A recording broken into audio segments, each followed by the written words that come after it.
UGC मामले पर जब बवाल चल रहा था, पूरे देश में आंदोलन हो रहा था और सोशल मीडिया पर इसकी खूब चर्चा हो रही थी, उस वक्त मैंने आपसे एक गुजारिश की कि एससी एसटी एक्ट पर भी आप कुछ बोले, एससी एसटी एक्ट का भी विरोध करें। विरोध यानी कि उसमें संशोधन किया जाए, ये नहीं कि एससी एसटी एक्ट को हटा दिया जाए। क्योंकि यह एससी एसटी एक्ट जो है, ये इस उद्देश्य से बनाया गया है कि जो एससी एसटी कम्युनिटी से जो प्रताड़ित लोग हैं उनके साथ न्याय किया जाए, लेकिन इसका लगातार दुरुपयोग होता रहा है। 2016 की राजस्थान पुलिस की एक रिपोर्ट है जिसमें 8,900 केसेस जो हैं वो फर्जी केस निकले हैं। इस वक्त भी लगभग 46% जो केस है वो फर्जी केस निकल रहे हैं। इस वक्त हम इस मुद्दे पर बात क्यों कर रहे हैं? एससी एसटी एक्ट का मुद्दा एक बार फिर से पूरे देश में गरमाया हुआ है। यह मामला आज से ही तूल पकड़ रहा है और सभी प्रमुख चैनलों पर इस घटना को दिखाया जा रहा है, जिसके बारे में मैं आपको बताने वाला हूं। यह घटना आज दिन में, इसकी एक छोटी सी रिपोर्ट, छोटी सी कहानी मैंने पहले ही बता दी है। यह घटना बिहार के दरभंगा जिला का है, कुशेश्वर स्थान थाना क्षेत्र के हरिनगर गांव का है, जहां एक अशरफी पासवान नाम के व्यक्ति जो मिस्त्री का काम कर रहे थे, उन्होंने हेमंत झा नाम के व्यक्ति का घर बनाया और घर का बकाया था 2.5 लाख रुपए, जो कई महीनों से या यूं कहें कि कई सालों से मांगने के बावजूद उनको घर बनाने का उनका पैसा, उनकी मजदूरी नहीं मिली। ये आरोप है। इस आरोप की मैं पुष्टि नहीं करता हूं, क्या सच है क्या गलत है ये जांच का विषय है, लेकिन जो मूलतः बातें निकल कर आ रही हैं वो कारण यही पता चल रहा है कि ये पैसे का विवाद था। अब देखिए हुआ क्या, विवाद पैसे का था। झगड़ा एक व्यक्ति से था और उस गांव के सभी ब्राह्मणों पर केस कर दिया गया। केस किस धारा के तहत किया गया, किस एक्ट के तहत किया गया? एससी एसटी एक्ट के तहत। यानी कि 70 लोगों को इस केस में नामजद किया गया है और लगभग 100 से 150 लोगों को अज्ञात नाम से इसमें केस में दर्ज कर दिया गया है। लेकिन ये सभी लोग एक ही जाति के हैं और वो है ब्राह्मण। यानी कि उस गांव के सभी ब्राह्मणों पर इस व्यक्ति ने केस कर दिया है। किस धारा के तहत? एससी एसटी एक्ट के तहत। अब आप समझिए कि इसमें 10 से 12 लोगों की गिरफ्तारी भी हुई है और पूरा गांव जो है इससे परेशान है। वहां जो है माहौल खराब हो गया और अतिरिक्त पुलिस बल भी वहां लगानी पड़ी। यह मामला 21 जनवरी का है। यह विवाद, यह झगड़ा 21 जनवरी को हुआ था, जहां पर कुछ लोग जो है, जो आपने वीडियो देखी, उस वीडियो में यह दिख रहा है कि कथित तौर पर अशरफी पासवान के घर कुछ लोग जो है जाकर दरवाजा तोड़ने का प्रयास कर रहे हैं, अंदर घुसने का प्रयास कर रहे हैं और खेतों में भी जो है मारपीट हो रही है, भागदौड़ हो रही है। ये पूरा मामला आपको वीडियो में दिख रहा है। अब ये देखिए, विवाद किसी एक से और पूरे गांव पर एफआईआर। इस तरह की मानसिकता आखिर कहां से आती है? क्या ये एससी एसटी एक्ट का दुरुपयोग नहीं है कि विवाद किसी एक से हो, आप पूरे गांव को परेशान कर दें? इस तरह तो अगर इस एक्ट का दायरा इतना है तो पूरे राज्य के ब्राह्मणों पर या फिर पूरे राज्य के राजपूतों पर, भूमिहारों पर केस किया जा सकता है। पूरे राज्य के सवर्णों पर केस किया जाता है, पूरे देश के सवर्णों पर केस किया जा सकता है। यही चीज है, यही दुष्प्रभाव है एससी एसटी एक्ट का, जिसका कुछ अंश जो है यूजीसी एक्ट में लागू करने का प्रयास किया जा रहा था। यूजीसी कानून में कैंपस में, विश्वविद्यालय के कैंपस में छात्रों के संबंध में, छात्रों के बीच होने वाले विवाद में इस एक्ट का कुछ अंश जो है वो लाने का प्रयास किया जा रहा था। यानी कि जाति आधारित भेदभाव का मुद्दा उठाकर, जिसमें जनरल कैटेगरी को जातिगत भेदभाव पर कोई शिकायत करने का अधिकार नहीं था, लेकिन एससी एसटी और ओबीसी समुदाय के लोग इस पर शिकायत कर सकते थे, जिससे जनरल कैटेगरी के छात्रों का, लड़कों का भविष्य जो है वो खराब हो सकता था, तबाह हो सकता था। इस पर सुनवाई हुई, भारी विरोध हुआ और इस पर सुप्रीम कोर्ट में सुनवाई हुई। सुप्रीम कोर्ट ने इस पर रोक लगा दी। मुद्दा आज भी यही है कि अगर आप यूजीसी एक्ट लगाना चाहते हैं तो general category, SC ST OBC सभी को अपनी शिकायत करने का, अपनी बात रखने का समान अधिकार मिलना चाहिए। ये जातिगत भेदभाव सिर्फ एक से नहीं, हर जाति एक दूसरे से करती है और यह जो है इसकी पुष्टि है। ये कोई काल्पनिक बात नहीं है। समाज में आप देखते हैं, घूमते हैं तो आपको पता चलता है कि हर जाति जो है एक दूसरे पर जातिगत टिप्पणी करती है, जातिगत भेदभाव किया जाता है। तिलक तराजू और तलवार, इनको मारो जूते चार, इस तरह के जो भेदभावपूर्ण, जातिगत पूर्ण जो नारे लगते हैं, सुप्रीम कोर्ट के रोक के आदेश के बाद उसी रात जेएनयू कैंपस में ये नारे लगे, ब्राह्मणवाद मुर्दाबाद के नारे लगे, ब्राह्मण बनिया भारत छोड़ो के नारे लगे। ये ब्राह्मण क्या है, बनिया क्या है, ये जाति सूचक शब्द का इस्तेमाल हुआ, लेकिन कार्रवाई उस पर कुछ भी नहीं हुई। इस तरह की जो जातिगत चीजें हैं, जो जात का नाम लेकर तिलक, तराजू और तलवार, तिलक यानी कि पंडित, तराजू यानी कि बनिया और तलवार का मतलब राजपूत से है, क्षत्रिय से है। तो इस तरह की जो जातिगत चीजें, जो जातिगत नारे जो लगते आए हैं, उसका विरोध बहुत जरूरी है और ये स्पष्ट तौर पर एक जातिगत भेदभाव है, इस पर कार्रवाई होनी चाहिए।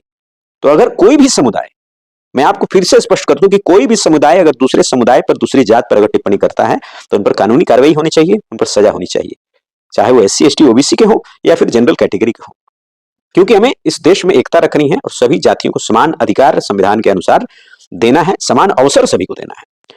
अब इस SC ST एक्ट का जो मूल उद्देश्य था वो प्रताड़ना को रोकना था, अत्याचार को रोकना था। कुछ वर्गों द्वारा अगर किसी पर अत्याचार हो रहा है तो उसको रोकना था, लेकिन रोकना तभी था जब सचमुच वो घटना हुई हो। यहां घटना कुछ और होती है, केस कुछ और बन जाता है। कभी कभी आपसी रंजिश, पैसे का लेन देन, जमीनी विवाद, घरेलू झगड़े, अड़ोस पड़ोस के झगड़े, इन सारी चीजों को भी जो है एक मुद्दा बनाकर और SC ST एक्ट के तहत गंभीर धाराओं में FIR दर्ज कर दिया जाता है और उन परिवारों को, उन लोगों को प्रताड़ित किया जाता है। क्या आपको सरकार ने, इस संविधान ने यह कानून एक हथियार के रूप में दिया है कि जिससे आप जो है जनरल कैटेगरी के या फिर सवर्णों को, यूं कहें कि सवर्णों को, आपको यह अधिकार मिल चुका है। इसे आप इस एक्ट को हथियार की तरह इस्तेमाल करके लोगों से ईर्ष्या, बदला और गुस्से की भावना से, जलन की भावना से आप केस करते हैं, उन्हें प्रताड़ित करते हैं। आपको फिर से मैं कह रहा हूं, SC ST एक्ट में संशोधन जरूरी है। इस एक्ट में सबसे पहले पैसे बंद करना जरूरी है। ये जो मुआवजा जो मिलता है, मैंने पिछली वीडियो में भी आपको बताया था कि इस एक्ट के तहत 85,000 रुपए से लेकर 8,25,000 रुपए तक मुआवजा देने का प्रावधान है। केस टू केस ये डिफर करता है कि झगड़ा का केस है, मारपीट का केस है, जाति सूचक शब्द सिर्फ दिए गए हैं, गाली गलौज हुई है, या फिर हत्या बलात्कार का केस है। इस तरह की चीजों में मुआवजे का जो अमाउंट है, जो राशि है, वो अलग अलग होती है, भिन्न होती है। जो भी राशि तय होती है, FIR दर्ज करते ही 25% राशि जो है वो मिल जाती है पीड़ित को, SC ST कम्युनिटी के पीड़ित को दे दी जाती है। बाकी का 25 से 50% जो है वो 90 दिन के अंदर चार्जशीट दाखिल होने के बाद इनको जो है मिल जाती है। और अंततः जो बचा हुआ शेष 25% या 50% है, केस के मुताबिक जो भी तय होता है, वो केस का फैसला होने के बाद अगर अभियुक्त को सजा हो जाती है तो बाकी का राशि भी जो है वो पीड़ित परिवार को मिल जाता है। तो ये अमाउंट जो है 85,000 से लेकर 8,25,000 तक है। और तमिलनाडु जैसे राज्यों में यह अमाउंट जो है राज्य सरकार ने 18 लाख रुपए तक किया हुआ है। ये बात समझिए, इतने अमाउंट, इतनी बड़ी राशि सिर्फ केस करने पर। अभी आपका मामला तय भी नहीं हुआ है, अभी सरकार या फिर यूं कहें कि न्यायालय द्वारा उस पर कोई फैसला भी नहीं हुआ है और ये मुआवजा जो है दे दिया जाता है। इस लालच में बहुत सारे लोग, बहुत सारी राजनीतिक पार्टियां, राजनीतिक लोग जो हैं वो केस करते हैं। जो कुशेश्वर स्थान का जो मामला है, इस मामले में आखिर इस तरह का अनोखा केस कैसे हो गया जो पूरे देश में जिसकी चर्चा हो रही है। 220 लोगों पर FIR कर दी गई। मार खाने वाले 2 से 4 लोग, जिन पर 220 लोगों ने हमला कर दिया, इस तरह का जो है केस बनाया गया है। क्या 220 लोग अगर हमला करेंगे तो 4 लोग जिंदा बचेंगे FIR करने के लिए? संभव नहीं है। चाहे वो किसी भी जाति के, किसी भी कम्युनिटी, किसी समुदाय के हो, ऐसा संभव नहीं है। यह सीधा दिखता है कि एक जाति विशेष को, ब्राह्मणों को टारगेट करके और इस केस में SC ST एक्ट के तहत साजिशन फंसाया गया है। पुलिस ने जब जांच की तो पुलिस का स्पष्ट बयान है, पुलिस ने यह उजागर किया है कि इसमें कुछ राजनीतिक लोग भी जो है वो मिले हुए हैं, सम्मिलित हैं, जो इनको भड़काकर इस तरह का केस करवा रहे हैं, इस तरह की चीजें पैदा कर रहे हैं कि वहां का माहौल खराब हो, वहां की स्थिति खराब हो। इस एक्ट का दुरुपयोग किया जा रहा है, यह पुलिस का बयान है। यानी कि जो तथ्य हैं, जो सच्चाई है, वो बाहर आ रही है। ये संभव नहीं है कि 220 लोग, उस वीडियो में भी आप देख रहे हैं कि वहां सिर्फ कुछ लोग हैं, 220 लोग नहीं हैं, 10 लोग भी नहीं दिख रहे हैं। उस वीडियो में दरवाजा तोड़ते हुए 2 से 3 लोग दिख रहे हैं, लेकिन पूरे गांव के ब्राह्मणों को फंसा दिया गया है। इस केस में SC ST एक्ट का सीधा सीधा दुरुपयोग जो है वो दिख रहा है, प्रत्यक्ष दिख रहा है। और यह केस जो है एक उदाहरण के रूप में लिया जाना चाहिए। सभी लोगों को यह समझना चाहिए, एक सबक लेनी चाहिए। न्यायालय को जो है सुओ मोटो कॉग्निजेंस लेना चाहिए इस पर। जो न्यायाधीश है CJI सूर्यकांत हैं, उनको इस पर जो है सुओ मोटो कॉग्निजेंस लेकर इस एक्ट में सरकार को नोटिस करके और सरकार से बदलाव के लिए प्रस्ताव मांगे जाने चाहिए। इसमें सुधार किया जाना चाहिए। यह जो है यह प्रताड़ना का हथियार बन चुका है, जनरल कैटेगरी के लिए, सवर्णों के लिए। मैं फिर से आपको कह रहा हूं, अपनी बात को दोहरा रहा हूं कि जो गलत करते हैं उनको सजा बिल्कुल मिलनी चाहिए, चाहे वो किसी भी समुदाय के हो, चाहे वो जनरल कैटेगरी के हों, SC ST कैटेगरी के हों। अगर SC ST को कोई भी जनरल कैटेगरी का व्यक्ति उस एक्ट के तहत सचमुच प्रताड़ित कर रहा है, उनके साथ जुल्म कर रहा है, अत्याचार कर रहा है, उनको जाति सूचक शब्द जो है इस्तेमाल कर रहा है, मारपीट कर रहा है, उसको बिल्कुल सजा होनी चाहिए। लेकिन अगर कथित व्यक्ति ने वैसा किया ही नहीं, वैसा कोई सीन ही नहीं, कभी कोई ऐसी कहानी हुई ही नहीं, उस पर FIR कर दिया गया, उसे जेल भेज दिया गया, उसके परिवार को प्रताड़ित किया गया।